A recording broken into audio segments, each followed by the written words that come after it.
अ, अ, ये जो जो नीति है उत्तर प्रदेश के अंदर और कई राज्यों में इस वक्त जो चल रही है देखने में कि इंस्टेंट जस्टिस, मतलब हमको, हमारे लिए कानून मैटर नहीं करता है, हमारे लिए संविधान मैटर नहीं करता है, हमारे लिए पुलिस मैनुअल मैटर नहीं करता है। अगर अगले आदमी को हमने शक कर लिया कि मवाली है, माफिया है, तो फौरन उसको उड़ा दो, इसके हाथ पैर तोड़ दो, इसको गोली मार दो, उसको ठोक दो। और ये जो एक एक मानसिकता धीरे धीरे जो हमारे प्रशासन में चली आ रही है और इंस्टेंट जस्टिस के नाम पर रॉबिनहुड बनने की जो कोशिश हो रही है, ये क्या उसका रिफ्लेक्शन यहाँ पे दिखाई पड़ रहा है? आपने देखा किस तरीके से गोरखपुर के अंदर वो कांड हुआ था कि बेचारा व्यापारी था, आपने होटल के अंदर घुस गए, उसकी पिटाई कर दी और वहां मर गया वो। इसी तरीके से आगरा के अंदर एक दलित लड़का था, उसको थाने में आपने पीट पीट के मार डाला, वाल्मीकि लड़का था। अब ये मामला आ रहा। तो ये जब सरकार की तरफ से एक्स्ट्रा जुडिशियल मेजर्स लिए जाएंगे और पुलिस वालों को शाबाशी मिलेगी, तो ये तो होना ही होना है। बड़ी तस्वीर क्या है इंस्टेंट जस्टिस की?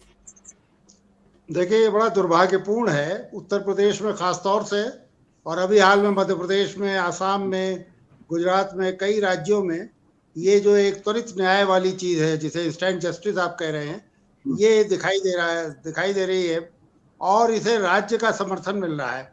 बल्कि मैं तो कहूंगा कि राज्य के प्रोत्साहन से ही हो रहा है, जिसमें अब आप बुलडोजर से न्याय देने लगे।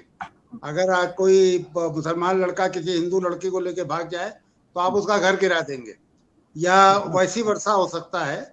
कोई अच्छा, अपराधी कौन है इसका फैसला तो अदालतें करेंगी ना, लेकिन इसमें दुर्भाग्य से क्या हो रहा है कि पुलिस को इन्वेस्टिगेटर का, जज का और एग्जीक्यूशनर का, यानी जल्लाद का, तीनों रोल दिया जा रहा है। पुलिस ही तय कर रही है कौन अपराधी है, उसको क्या दंड दिया जाएगा, और वो दंड भी खुद ही दे रही। तो ये जो इंस्टेंट जस्टिस वाली बात है, इसमें दुर्भाग्य की बात यही है कि मतलब ये बहुत दुर्भाग्यपूर्ण बात है कि भारतीय समाज में इसको स्वीकृति हासिल हो गई है।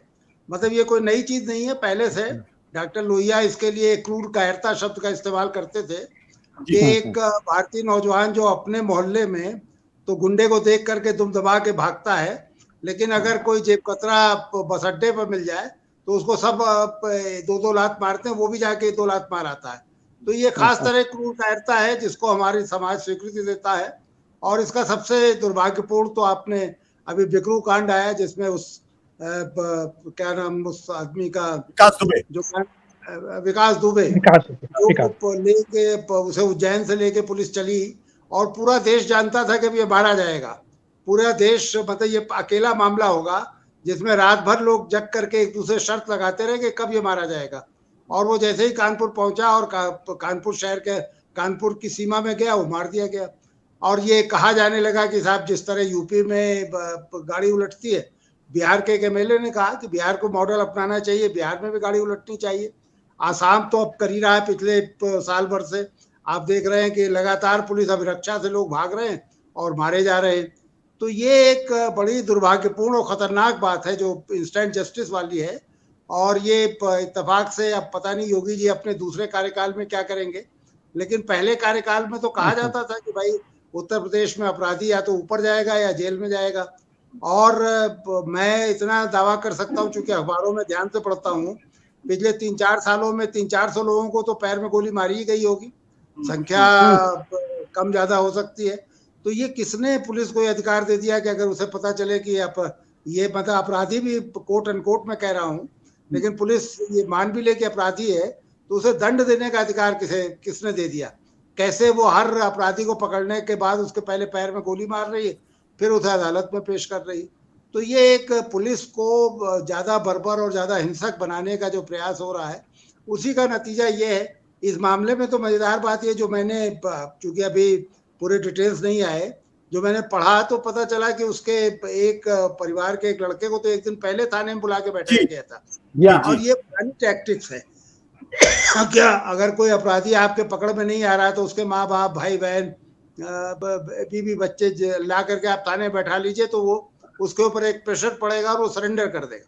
ये पूरी तरह से गैरकानूनी प्रक्रिया है। इस पर तो मुझे लगता है कि सर्वोच्च न्यायालय को और दूसरे जो उच्च न्यायालय हैं, इनको गंभीर इसके बारे में एक वो लेना चाहिए। और पुलिस के अपने नेतृत्व को सोचना चाहिए, हम कैसी पुलिस बना रहे हैं। क्या हमको एक बर्बर, एक असभ्य, एक कानून तोड़ने वाली पुलिस चाहिए, या कानून लागू करने वाली, और जो कानून ने जिस तरह के अधिकार दिए हैं, अब तो साइंटिफिक एड्स बहुत मिल गए हमें। जैसे इस आदमी को गिरफ्तार करने के लिए तो हम ये कहीं ना कहीं से संपर्क कर रहा होगा अपने माँ बाप से, भाई बहन से, अपने साथियों से।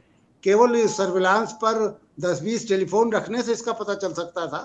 तो ये सब ना करके जो सबसे आसान तरीका है कि भाई एक लड़के को पहले उठा लाया गया, फिर घर में घुस करके लड़कियों को बेइज्जत किया गया कि ये सरेंडर कर देगा, उसका आप दुखद नतीजा देख रहे हैं। तो ये एक मुझे लगता है कि वेकअप कॉल की तरह इसको लिया जाना चाहिए।